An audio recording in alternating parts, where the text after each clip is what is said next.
O preço da arrogância. Imagine uma joia, brilhante, rara, perfeita e fria. Tão fria quanto o olhar de Elara Vantini, a herdeira de um império que valia mais que o PNB de muitos países pequenos. Desde que nasceu, Elara respirou luxo, mas exalou veneno.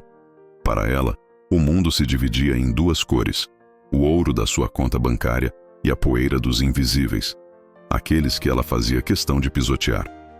Você já sentiu uma dor tão profunda que mudou seu DNA? Elara estava prestes a descobrir que a riqueza não compra imunidade ao destino. Um dia, ela encontrou um mendigo na calçada de sua mansão pedindo uma moeda. Em vez de ajudar, ela chamou a segurança e sorriu com escárnio. Seja útil, morador de rua. Pelo menos me divirta com a sua miséria. Esse mendigo, Elias, era apenas mais um dos seus alvos. Mas o universo tem uma contabilidade implacável.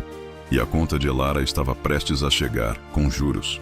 Se você está aqui, é porque, no fundo, também acredita que a vida dá voltas. Então, se essa história de redenção e preço a pagar toca você, deixe seu like agora. Ajude a espalhar a verdade. A vida não perdoa a maldade. E comente aqui embaixo a sua opinião. A riqueza corrompe a alma ou a maldade encontra a riqueza? O diagnóstico veio como um raio em um céu de diamante. Uma doença sanguínea rara, fulminante. A única esperança? Um transplante de medula óssea. Os médicos foram claros. Sua única chance está em um doador totalmente compatível, Sra. Vantini. A busca é difícil. Elara, acostumada a ter o que queria com um estalar de dedos, viu seu mundo de luxo desabar. De repente, o ouro parecia sem cor. A urgência da morte a abraçava. E o medo, um sentimento que ela nunca soube o que era, tomou o lugar da sua arrogância. A ironia macabra, a que faria o mundo inteiro rir, era que a lista de compatíveis tinha apenas um nome. E esse nome era o do mendigo Elias, aquele que ela humilhou, aquele que ela jogou na lama, aquele que agora segurava, literalmente, o fio de sua vida. A dor física se misturava à dor moral, um veneno lento e inevitável. O encontro com o reflexo da dor. O luxuoso quarto de hospital de Elara, transformado em uma prisão dourada, contrastava cruelmente com a vida que se esvaía. Ela não podia acreditar. A mesma boca que deu ordens para humilhá-lo agora teria que implorar pela salvação. Quando Elias foi trazido ao hospital, ele não estava sujo ou maltrapilho. A equipe social o havia preparado. Mas seu olhar era a mais pura tradução da indiferença. Ele não a olhava com ódio, nem com rancor. Olhava-a como se ela fosse a estátua feia em uma praça distante, algo sem importância. E foi essa falta de ódio que a atingiu como um soco no estômago. O ódio ela sabia como lidar. A indiferença era nova e aterradora. Ela estendeu a mão pálida, com anéis de milhões de dólares. Elias, a voz sempre imperiosa, falhou. Ele apenas balançou a cabeça, cortando-a. Eu sei quem você é, Sra. Vantini. Eu me lembro perfeitamente da sua gargalhada, do cheiro do seu perfume, da sua bota pisando no meu cobertor. Não perca seu tempo com desculpas vazias. Ela sentiu uma onda de náusea. A dor de ser vista de verdade. O que era pior? Morrer de doença ou morrer de vergonha?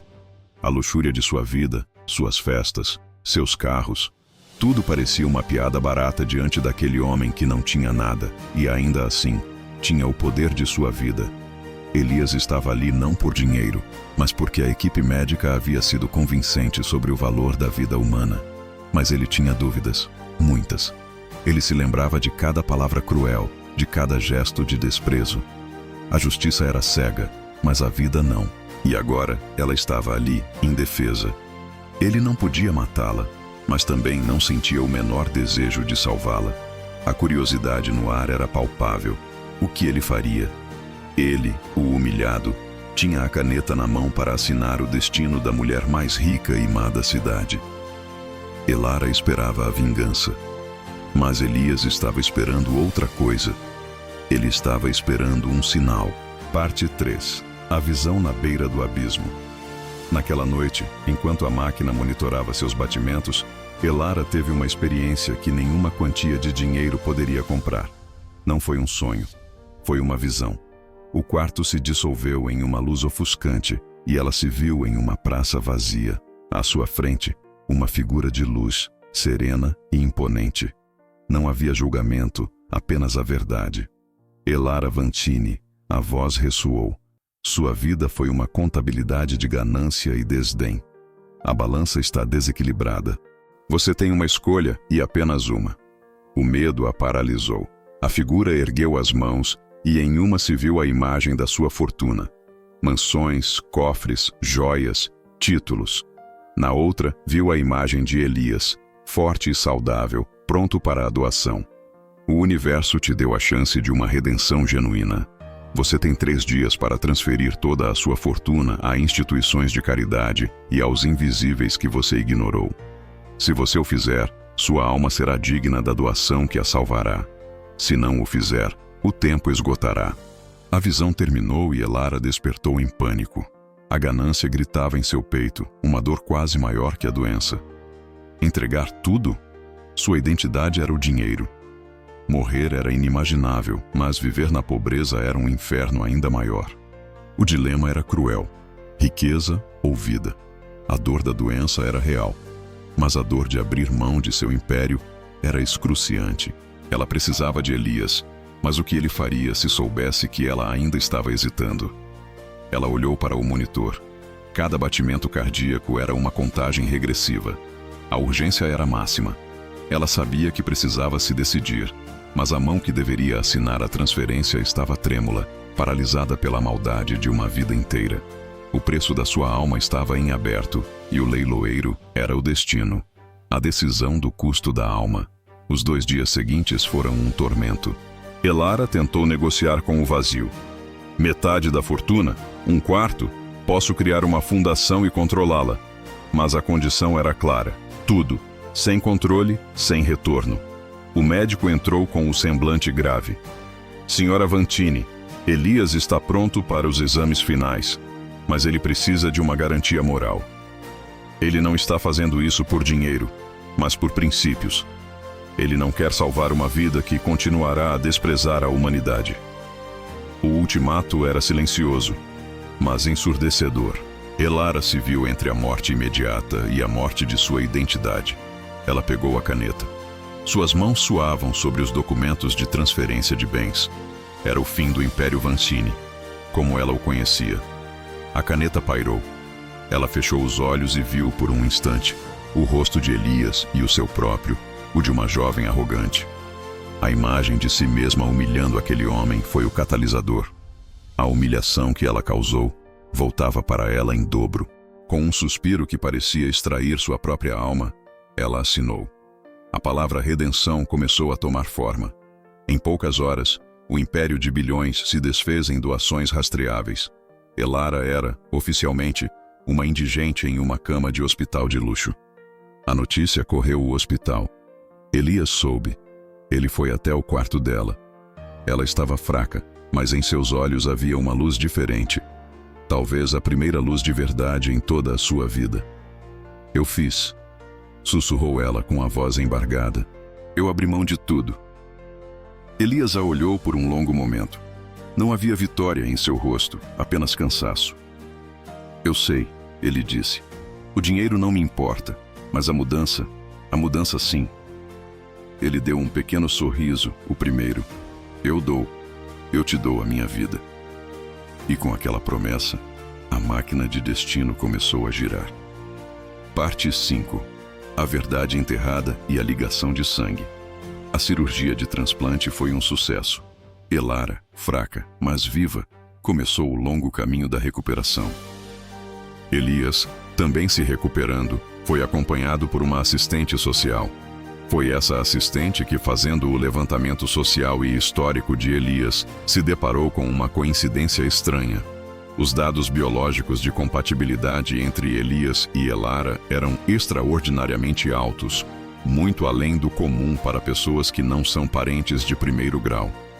Intrigada, ela cruzou as informações de ambos no sistema de genealogia usado para doações. O choque foi devastador. Os pais adotivos de Elara, os Vancini, haviam omitido um segredo profundo, um segredo que agora emergia do abismo do tempo. Os Vancini, incapazes de ter filhos, haviam adotado Elara, ainda bebê, de um casal jovem e pobre que não podia sustentá-la.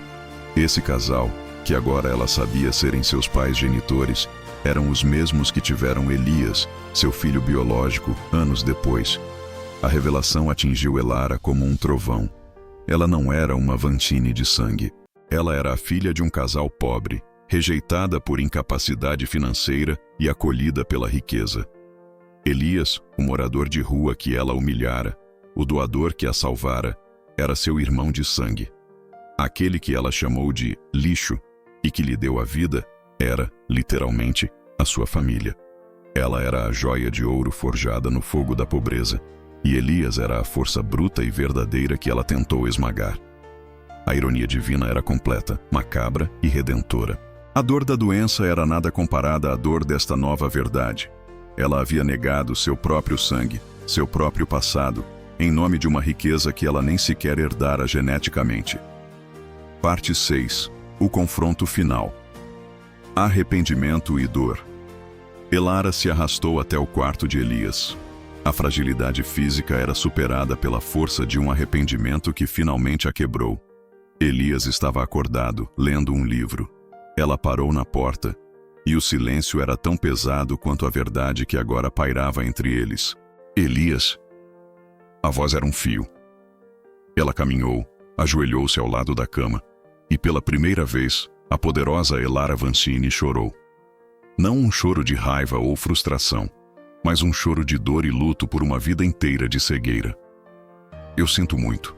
Eu sinto muito pelo que eu disse, pelo que eu fiz, por ter te olhado sem te ver, por ter negado meu próprio sangue, nosso sangue. Ela pegou a mão dele que se mantinha inerte. Elias tirou os óculos e olhou para o teto. As lágrimas escorriam silenciosamente de seus olhos também. A vida tem maneiras duras de nos ensinar. Eu estava sozinho na rua, e você estava sozinha em um palácio. A diferença é que a sua solidão tinha paredes mais altas. Ele fez uma pausa, respirando fundo. Eu não sinto ódio. O ódio é um peso que eu aprendi a não carregar. Mas a dor de saber que a sua irmã, a mesma que eu procurava por anos sem saber, era a pessoa que riu da minha miséria. Essa dor é grande, Elara. O quarto se encheu de um luto mútuo. A dor do reencontro tardio, a dor da mágoa causada e recebida. A riqueza se tornara cinzas. O que restava era a carne, o osso e a dor de um destino que cobrou um preço alto demais. A vida de Elara valia a fortuna que ela doou, e o preço do reencontro foi a humilhação e a quase morte. As lágrimas dos dois eram a prova. A única riqueza que importava era a que estava dentro deles. Parte 7. A conclusão e a nova semente. Meses se passaram. Elara e Elias deixaram o hospital. A mansão estava vazia, vendida, os recursos destinados aos mais necessitados. Eles alugaram um apartamento simples, perto de um parque, um lugar onde o luxo não era a moeda de troca. Elara, outrora uma tirana dos negócios, encontrou um novo propósito: trabalhar voluntariamente na mesma ONG que a assistente social de Elias a apresentou. Ela usava sua experiência em gestão, não para lucrar, mas para ajudar. Elias, finalmente amparado, iniciou um curso, sonhando em se tornar um assistente social. Eles eram agora apenas dois irmãos, reconstruindo um laço rompido pelo destino e pela maldade. Um laço refeito pela dor e pela redenção. O dinheiro se foi, mas a vida de Elara tinha, pela primeira vez, valor. Ela olhava para Elias e via não o mendigo humilhado, mas o seu salvador, o seu irmão. A prova de que o amor é a única moeda que o destino aceita como pagamento. Eles aprenderam, da forma mais dura, que a vida é uma conta, e que essa conta sempre chega. Chega na saúde, na doença, no amor ou na dor. O valor da vida humana não se mede pelo ouro, mas pela capacidade de reconhecer o outro, independentemente de sua condição. A maldade de Elara a levou à beira do abismo, mas a bondade, mesmo que forçada e dolorida, a trouxe de volta. E o maior tesouro, o laço de sangue, foi descoberto no lixo que ela desprezou. Que a sua história nos ensine. A vida vale mais que qualquer riqueza, e a sua conta, para o bem ou para o mal, sempre será cobrada.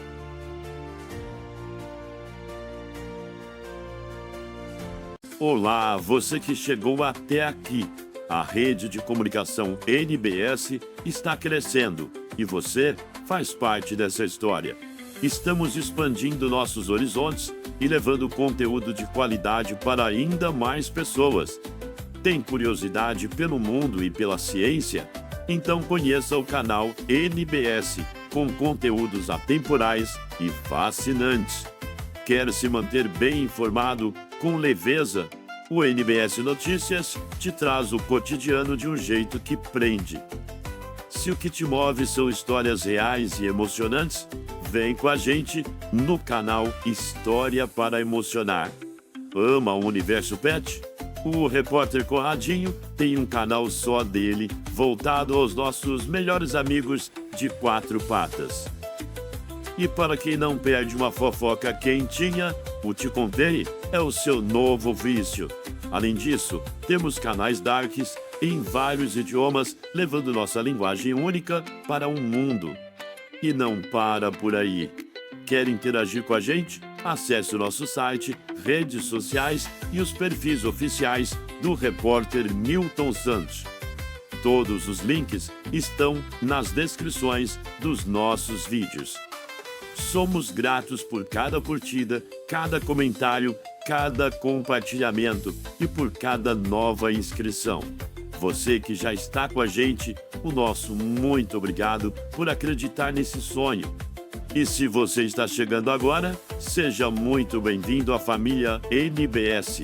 Sua presença nos honra, nos inspira a fazer cada vez mais e melhor, porque aqui a nossa missão é clara: levar conteúdo que te informa, te emociona e te diverte.